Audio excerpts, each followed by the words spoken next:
All right, it is time for a 757 Saturday Sports Talk Plus edition. We're actually recording this on a Friday, New Year's Eve, as we close the calendar year of 2021 before 2022, and we do our pick three selection or abbreviated edition since we don't have the radio show, which you ordinarily hear 10 a.m. to noon every Saturday on ESPN Radio 94.1 with yours truly, Matt Hatfield, and the coach from Nansman River High in Suffolk, 20 victories away from 500, joining the 500 club. That is Ed Young, who you can't see right now, but you will later on, folks, and you'll get to hear him now.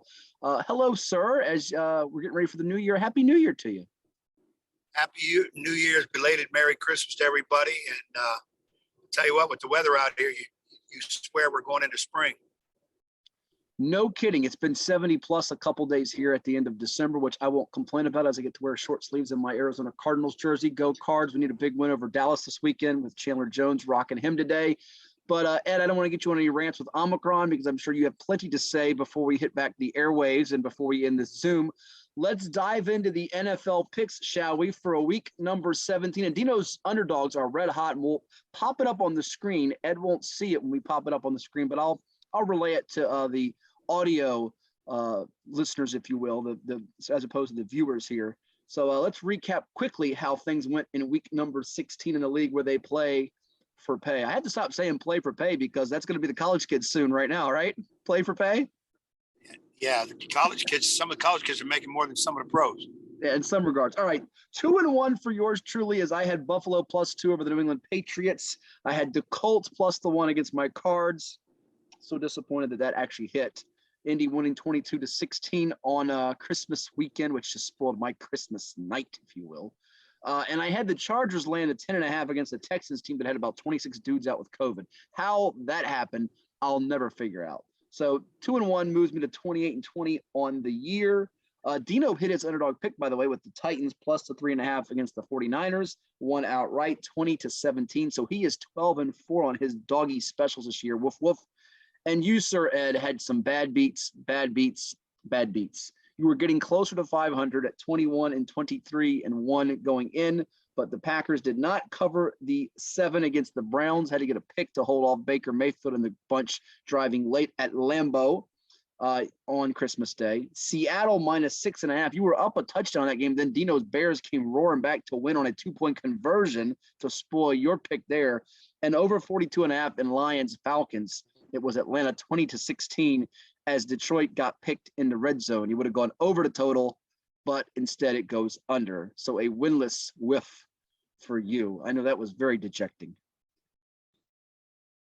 Uh-oh, you're breaking up. Uh-oh. That was ridiculous. I thought the Packers were good. And then what was my other one on the third one?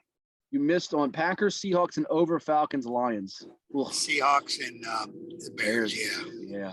But I think you'll trade 0-3 in the picks to go 2-0 on the hardwood with your basketball team, which you did, getting a couple wins over the Wascally Warwick Waiters and Hampton Christian at the Warwick Holiday Classic on Benmore Court. So that made you put a smile on your face at least. So. Yeah, I'll take that any day. The kids look good after coming off a disappointing loss to Deep Creek, in which we blew a 15-point lead. That was hard to take, but we went in there against Warwick, a pretty athletic young team, but athletic, and then took them down. And then the very next day, and we hadn't been playing real well back-to-back games, which for some reason I have about 4 back-to-back games on my schedule. Obviously can't be mad at the schedule maker because I was a schedule maker. Then we came back against the Hampton Christian team that has 2 very, very, very good players. A guard kid named Cyrus, and the forward whose name escapes me right now is number 0. That's Cyrus Graves, kid, I think it is. Yeah, something like that, right? Yeah. Yeah, he was averaging like 20 points a game. We held him to 1 field goal the entire game, which was in the fourth quarter. And again, we just executed a lot of good things. So it was really nice to have that over the break.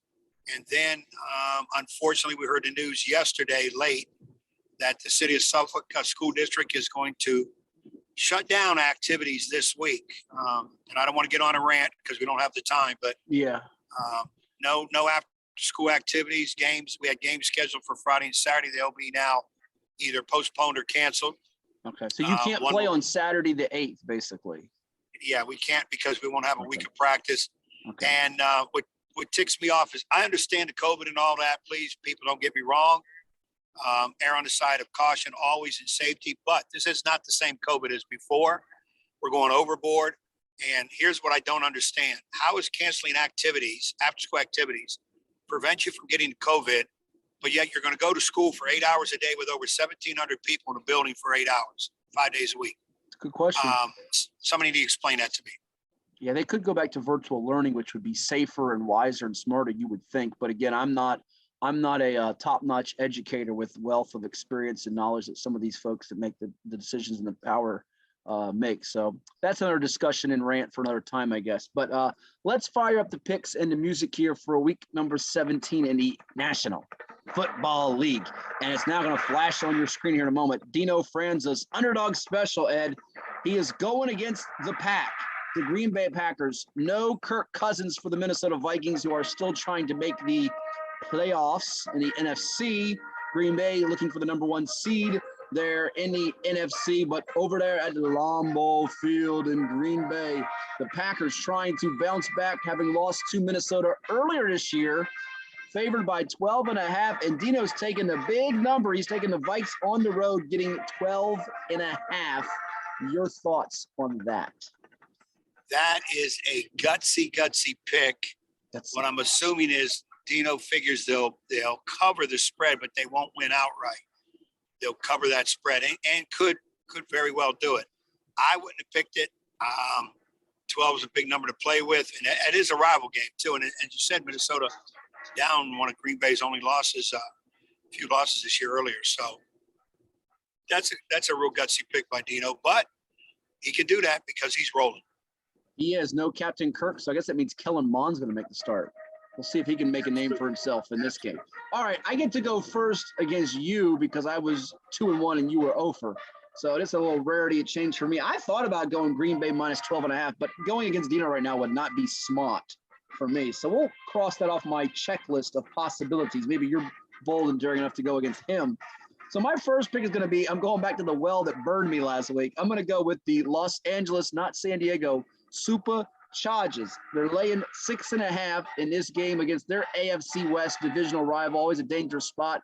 The Broncos looked flat in the second half last week, Ed, against your Las Vegas Raiders. Look here, Broncos on the road. This is a game the Chargers absolutely have to have. I think they're due for a big performance and a big number. Broncos didn't score last week, and if you watch them on offense, minus Teddy Bridgewater, who was just okay to begin with, they don't have a lot of weaponry. I mean, Jerry Jeudy's their leading receiver. They can't run the ball at all. I think the Chargers, if they just show up and play, which they did against the Texans, Justin Herbert should throw for 300+, albeit against a solid Denver defense. Give me LA, the Superchargers, to be super this week and cover the 6.5. They got to win by at least a touchdown, or I'm done picking the Chargers until 2024. Nice pick. We hope. I wasn't going to touch that one, but yeah. I am going to dive in. You got two back to back, by the way. Feet first. Let's see what you got. And I'm going to go with the Buffalo Bills minus a big number 14, but they're playing what the team that always kind of goads me a little bit, which they'll probably lose by 12 in this game, or they'll cover the Falcons. But I'm going with the Bills minus 14. All right, you got it at minus 14. Is that on DraftKings? Because I'm showing minus 14.5 on my latest app.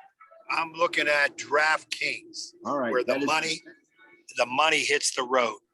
Well, I mean, you got all these different places that do these little ads. I think it's PointsBet does the Drew Brees ad. You got the little Caesars guy does the ad. FanDuel's got the ad. Maybe we'll get Ed Young on a DraftKings ad. You never know. Could be a possibility. Could be your second career. Yes, I need it. I might put a few, as we say, shekels on that one. All right, so you're going the Bills minus the 14, even though it should be 14.5. So if you win by 2 touchdowns, you get a push. I'm in a holiday spirit-giving mood, so I'll give you the half a point there. What is your next one as you take the team that I picked to win the Super Bowl, Buffalo, which looked pretty good last week against New England, against the Falcons, who are so unpredictable? That could be a high-scoring game. We'll come back to that in a bit. What's your next selection? Next selection, I'm going to go with Tennessee showing -3 against Miami. You're getting these half a points. I tell you, you are. You know what? I feel so sorry for you. I'm going to give you the half a point. I'm showing 3.5, but I'll give it to you. Tennessee -3. How about the Dolphins though, Ed? They've won what 7 in a row. They won their opener against New England, and they lost. They then lost their next 7 games. By the way, they didn't start out 0-7. Just to give a little knock at Kerry Champion, who got that wrong for NBC the other day. But now they're 8-7, chance to make the playoffs, and all the Tua slander can officially stop. Stop slandering my boy Tua Tagovailoa. You can barely say it. We can't spell it. Just don't spray it. The Dolphins may make the playoffs. You know, the only reason I'm going against them is they're hot, and they're kind of, I like to think, due for a loss. And Tennessee's good enough to do that. Of course, without Derrick Henry, they've been a different Tennessee team. True. But they're at home, which is probably why I'm going with them. And I think they can cover. If it would have been 7, I wouldn't have touched it. But 3, which you're giving me, 3.5, which you're showing, I'm going to touch that one and go with it and just hope. Just hope. Don't be a dope. Just hope. By the way, do you know who I think I heard this stat from Kurt Warner on the radio the other day. You know who leads the NFL or did at one point? I don't know if he still does. In completion percentage, I think going into last week was Tua. Led the NFL in completion percentage. How about that? I heard that too, and then I can't understand why everybody's bashing him. Why? He's not horrible. He's good. I just don't get it either with some people. I guess somebody jumps on a bandwagon and wants to go against somebody. Everybody else does that, but he's done a great job for them, and coming back from injury to do it also. Yeah, got a solid rating, 94. I think he's going to be good enough for him to build for the future. All right, so Ed's going with Titans -3, Bills -14. At worst, he gets a couple pushes, he hopes. All right, so I'm up for the next 2. And I tell you what, I told you I was going to go back to that Bills-Falcons game because I like the total of over 44. Now, weather worries me. Buffalo being cold worries me. But Matt Ryan is still slinging it, folks. We don't really have a 7-5-7 major tie to this game. But look, he's still going to sling it. I think Josh Allen's going to sling it. I think we'll get more than 44 points in this game. So give me over 44 for Bills and Falcons, which would just be wonderful if the final score of this game was something like, I don't know. Let's see here. If we could give it just barely over the total, can we call it like 32-19 and Ed loses by a point? That would just be beautiful. All right. Next up, and my last selection for this week, number 17. There's now 18 weeks in the NFL. I'm going to go to a game that will probably surprise Ed. The Seattle Seahawks, who burned him last week. I'm going oppo them. I thought about Rams-Ravens. We got some 7-5, 7 ties with a lot of games. You got Chuck Clark from Kings Fork to the Ravens. I thought about Saints-Panthers. You got Jalen Holmes, who didn't play the last time out for the Saints. Had about, I think, 4 or 5 tackles the week before. But I'm going to go to this Lions-Seahawks game. And there's a Virginia native and Russell Wilson out of Collegiate High in Richmond. Seahawks don't have as many studs as they used to on defense when they had Richard Sherman and Cam Chancellor, a 7-5-7 great enforcer, a la Kenny Easley style on the back end of their defense. And their defense spit the bit at the end of that Bears game, as we saw. The Lions are playing hard. The Lions are bad. They're 2-12-1 on the year. But I think Detroit will get this backdoor cover. It opened up at 9 for Seattle. It's down to 7.5. So give me the Lions to restore the roar and get a cover for me. Maybe not win. Plus the 7.5. Seattle is a dead team right now walking. They're playing for a draft pick. The Lions are pretty much in line for a 1 or 2 pick like the Jaguars. But give me this to be a close, ugly, unwatchable game. I'll only watch it to see if I get the pick right. Give me Detroit plus the 7.5. So Lions getting more than a touchdown and over with Bills Falcons to join my Chargers minus 6.5. And Ed, your last pick before the final week of the regular season as we move the calendar from December to January. Blow on it like the dice. What are you rolling out there? Well, I'm looking at different things. I'm like dirt. I'm all over the place right now. Ooh. I was thinking over on Tampa and the Jets, 45. But if that's true, Tampa would have to score about 47 on their own because the Jets are not going to score. No, just 46. So, you don't have 47. Just 46 when you're good. So I'm going to let that one roll. I think I'm going to go to you mentioned it earlier. I'm going to go to the big boy game. And I'm going to go, the Rams have not done me well this year. I'm going Rams. Oh. I'm going to go Rams in Baltimore over Baltimore. Do we know the quarterback situation yet for Baltimore? Well, look, Um, Lamar Jackson was out of practice again today, so it's not. It's just like game time decision. Maybe we shall see. There's word he was going to come back, but he didn't practice as of today, as of 52 minutes ago. Looking at my Fitbit, that's not going to help me. But no, looking at the computer, we shall see. I kind of like the Ravens in this game getting the points. I think Harbaugh's a good coach. The Rams are playing well. I certainly hope the Ravens can win and the Cardinals win and give us a little shot at the NFC West, being my Bird Gang, my Cardinals fan that I am. But, the Ravens have been so beat up in the secondary yet. I just don't know. You might have something there with Cooper Kupp, who's setting some big records and numbers, catching the ball from Matthew Stafford, who went from being vilified for about a 3-week period to now being talked about as an MVP candidate again. Are you there? Did I lose you? Yeah, I lost you there for a second. Okay. I said Matthew Stafford's hear been me? putting up. Yeah, I got you now. I said Matthew Stafford's been putting up huge numbers. He went from being vilified for about a 3-week period to being an MVP candidate again, throwing the ball to Cooper Kupp. Yeah, I'm going Rams in this game.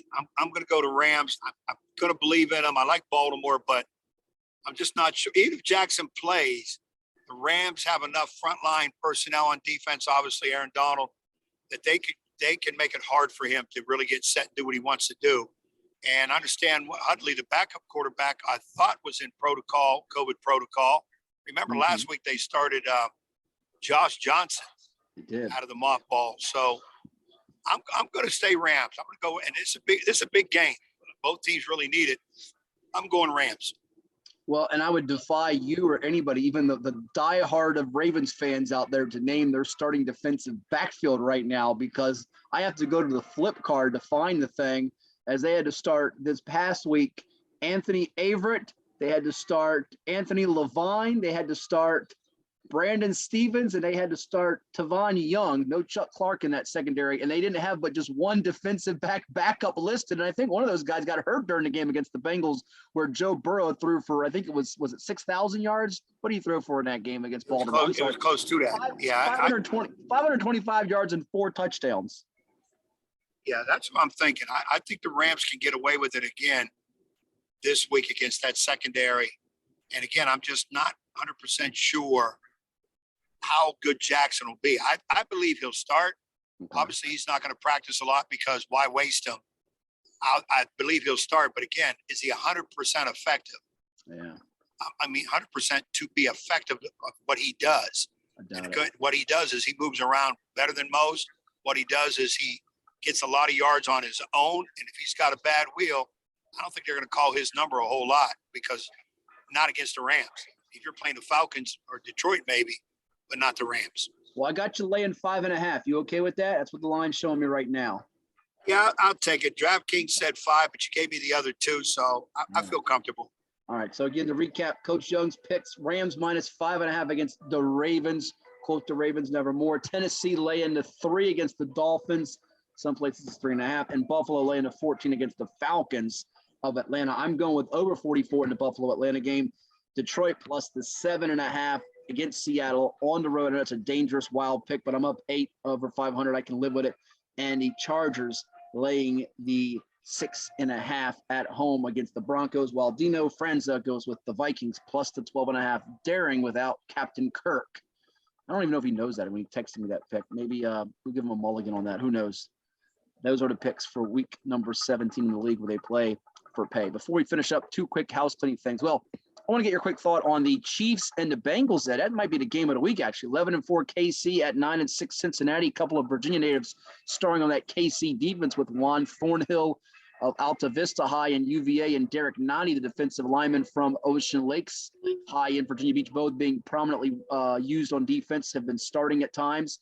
Chiefs started the season out just 3-4, and here they are, winners of 8 in a row, and they've covered 6 straight, while the Bengals, I think I heard this, they've won the last 5 meetings in Cincinnati against KC. That's crazy. Could be 6 in a row if they pull this one off. Yeah, I looked at that game. I feel confident with Kansas City. I hope Kansas City loses. On the screen. Yep, there I am. I'm on the screen. Face for radio. Go ahead. Face for radio. My mom always said that. Yeah, I believe should be one of the games of the year among the top few. But I kind of like Kansas City in it. though I am rooting for Cincinnati. And I think Kansas City has put themselves back in a situation where they can easily represent the AFC in the Super Bowl. Don't think they're the best team in football, which is what I thought they were when the season began. Kind of give that node right now, like everybody else, to Green Bay. But I like Kansas City against Cincinnati. That's the Super Bowl everyone wants, is the Packers and the Chiefs, Mahomes versus Rodgers. Good old shootout on Super Sunday, rather than my Cards while I'm at UAB, at least scheduled to be at UAB with the ODU women playing a game on Super Sunday. Why Conference USA decided to schedule that, I'm still very perplexed about. Hey, I want to show you a screen share here. Our picks that we did, sir, on the summertime on the radio, 757 Saturday Sports Talk on ESPN Radio 94.1. And interestingly enough, as I go to the spreadsheet here to find all these, you, me, Dino, I don't know if you can see these on your device there, Ed, and Kyle Hightower, one of our old producers, selected the NFC and AFC over-unders. And so far in the NFC, where it was you, Dino, and me, 12 out of 16 over-unders have been decided, and we're all three tied at 6 wins apiece so far. We're still waiting to see if the Falcons get over the 8. We all picked them under. Still waiting on Vikings over 8.5. They're going to have to do some work here these last couple weeks. We all took over. Still waiting on the Saints over 9. Dino took over. You and I both had them as an under. Tough loss for them this past week against Miami on Monday Night Football. And we all had over 11.5 for the Bucs, which we should get. So might be a deadlock 3-way tie with you, Franza, and me in the NFC, while the AFC, unfortunately, Hightower didn't do too well, and he's not here to defend himself. Just 2 victories with the Colts over the 8.5 and the Titans over the 9. Now, that being said, only 7 of the 16 over-unders have been decided. I'm up 6-5 on you right now in the AFC. So that one's going to go down to the wire, it looks like. That's the way we got to have it. No, I'd rather have it like that. One game separating us. Yeah, down to the wire as opposed to our pick 3 selections. I haven't brought out the NBA pick 3s that we did. We'll do that probably sometime in the next couple months here on the show to get the fans caught up on where we stand in the National Basketball Association with our pick 3 selections we did preseason. I know I had the Bucks as one of my picks, and I'm pretty sure I had the Knicks as another one of my over picks. I took the Pelicans as an under, so I feel very good about that because they just stink right now. So there you have it. Any parting shots as we close out 2021? Year in review, which unfortunately was marred by COVID factors. We did have some neat things in the summertime with a couple Olympians from the area, and Michael Cherry of Oscar Smith and Grant Holloway from Grassfield High in Chesapeake. There was always the will we play, won't we play with high school sports, and even now college sports having to deal with that even more and more to go with some of the pros. Any thoughts on the year in review as we turn the calendar and the page to 2022? Well, unfortunately, the blanket that's over everything is the COVID coming into 2021 and coming out of 2021. All of a sudden, it's reared its second ugly head, and it's caused a little bit of havoc in the professional sports world and college. Football's had some bowls canceled, and everybody's keeping their fingers crossed for the football championship series, which I guess is tonight. That's going to go off. So we didn't make our picks on that. We got to make picks on that too. Yeah, I'm kind of Alabama. I think Alabama wins it all. Well, we both like Alabama to win today. The question, though, is as we look at the lines with all these bowl games. I'll be honest, if someone asked me about the bowl games, I can't keep up with the bowl games this year, and probably as much as I used to. We did have a couple locals do well. Salute to Jake Herslow, Cox High in Virginia Beach with Houston catching the touchdown pass to win their bowl game. Daryl Jones from Prentice Ann High in Virginia Beach from Maryland. Good gosh, they just steamrolled the Hokies of Virginia Tech. And also shout out to Tyler, quarterback from Woodside High in Newport News, helping Army defeat the Tigers of Mizzou. But Ed, is this guy playing? Is that guy playing? Players out with COVID, games being canceled, players turned pro early. I mean, Pittsburgh and Michigan State had a whale of a bowl game, but the quarterback Pickett's not in there for Pitt, and Walker, the running back for Michigan State's not playing in the game. Now, I actually happened to be in the same airport coming back from Temple from Philadelphia as Naquan Brown, defensive end from Ocean Lakes, who was getting ready to go down there for the bowl game with Pitt. But it's so hard to keep up with all these different changes. It's taken a little bit of the fun, I say, and also the interest level out of these bowl games, which is unfortunate. It's frustrating. The bowl, it goes to show you how much the bowls, unless you're fighting for the championship, don't really mean a lot. 100%. And players are saying, hey, I'm going to get ready for the pros. I don't need to play in this meaningless bowl. It's not going to help my chances. And if I get hurt, it can screw up my chance to make money. And then you had coaching changes. Notre Dame, Bruce Kelly gone. Brian Kelly, Brian Kelly gone. So which I don't like seeing, because Notre Dame, I think that hurt their chances a little bit of maybe getting in the Final Four. I'm not put 100% stock in it. I'd like to see the signing period move for college football, so the coaches won't be moving so quick. Well, that's not going to happen. I don't know. That ship has sailed, I think. That ship has sailed. You can't do anything about players not wanting to play in the bowl game, short of telling them it'll affect your scholarship money. But if they're going pro anyways, what do they care about scholarship money? Mm-hmm. It's a sign of the times. Back in the day, this never happened. Even if you play in the worst bowl there is, you got to a bowl and the players played. Now it's not a big deal. And a lot of times you see coaches moving on too. So how can you fault the players if the coaches are allowed to move?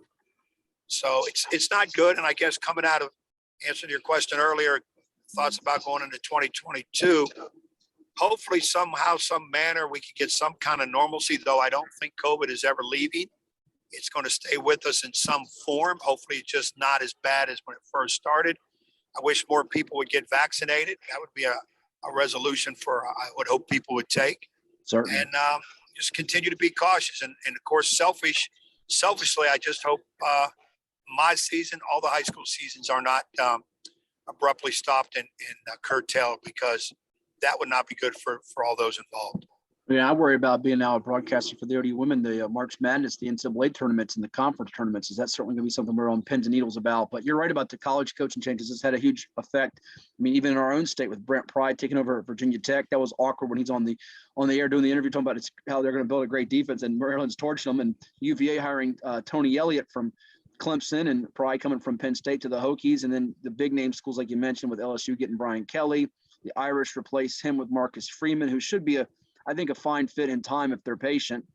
Florida hiring Billy Napier, who did a great job at Louisiana, and Mario Cristobal coming from Oregon to Miami, and Lincoln Riley going to Southern Cal. There's just so many to keep up with, and it'll be interesting to see how college sports goes in the next year plus with NIL and all these different changes, the transfer rule and everything happening. But so the real quick picks on the college games. So Alabama's favored by 13.5. Are you laying that, or are you taking the Bearcats? I'm tempted to take the Bearcats. I'm going to root for the Bearcats.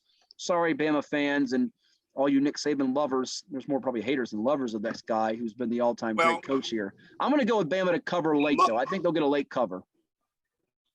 The experts I hear, so-called experts, are taking the Cincinnati to cover. I don't hear anybody saying they're going to win outright. I personally think they do not cover. I think Alabama shows their true power and wins this game big. And I'm not disparaging anything about Cincinnati. They belong there. But I just think it's unfortunate they're going against Alabama, who's back at top, though Georgia for most of the year was the power team. I'm going Alabama to cover all that and beat them by at least 2 to 3 touchdowns. Well, let's be honest. It's the appetizer game for the main course tonight with Michigan and Georgia. Georgia falling to Alabama in the SEC championship. This was finally the year that Harbaugh got over the hump as Michigan beat Ohio State, or the Ohio State. This is a tough one to call at. I'm feeling it's going to be a Georgia win, close. Give me Michigan plus the 7.5. That's way too many points for a balanced attack. I think Michigan's defense will keep Georgia at bay, but that defensive line for Georgia is mighty, mighty good. And this is a game that could very well be headed for, shall we say, under the total here, because, look, it's two pretty formidable defenses. I don't think there's going to be a whole heck of a lot of scoring. And the total in that game with Michigan and Georgia right now is 45.5. Which is a lot different than a 57 for Bama and Cincinnati. So I'm going Bulldogs to win tight. Won't be surprised if Michigan wins, but I definitely like plus 7.5 for the Wolverines. Yeah, I'm kind of have to jump on the bandwagon with you. I think Georgia wins, Michigan covers it, and really all indications are it should be low scoring because of those defenses. But both teams have big time playmakers that if it starts out scoring early, then we can have over that. The over would look good, but I'm going to play it by close to the vest and say Georgia wins, Michigan covers it, and it will be just slightly under the scoring margin. Yeah, I don't think it'll be as low scoring as that Georgia Clemson game to open the season, but I think it'll be kind of in the teens to low 20s for the scoring. And I'm going to actually go with the winner of Georgia Michigan over Bama in the final, Ed, because I think Bama will miss John Mechie the second game. I think the winner of that game will actually nudge out Bama just by a smidge in the title game. Although it's never smart to pick against Nick Saban and Alabama. They do it time and time again. So we shall see as we move the calendar from December to January. Well, thank you so much for spending the time with us on 757 Saturday Sports Talk Plus, the YouTube channel, virginiapreps.com. Like it, subscribe, comment to us. He is the coach, Ed Young. He'll be back in studio with me at some point, or in studio for me, because I'll be on the road. We'll figure out what we're doing. ESPN Radio 94.1. Tune in every Saturday from 10 a.m. to noon. Also catch me on the evening show 6 to 7 on 757 at 6, where that guy filled in for me and had Seth Greenberg on not too long ago. We'll put out a link to that as well for those of you that missed that. Check out the podcast page on ESPNRadio941.com. And Happy New Year, Coach. Happy New Year to all the listeners out there. And, boy, let's just hope 2022 is a little bit more enjoyable than what we've had to go through here in the last year and a half. Amen. Be safe, everyone, and I'll catch you in 2022. Take care.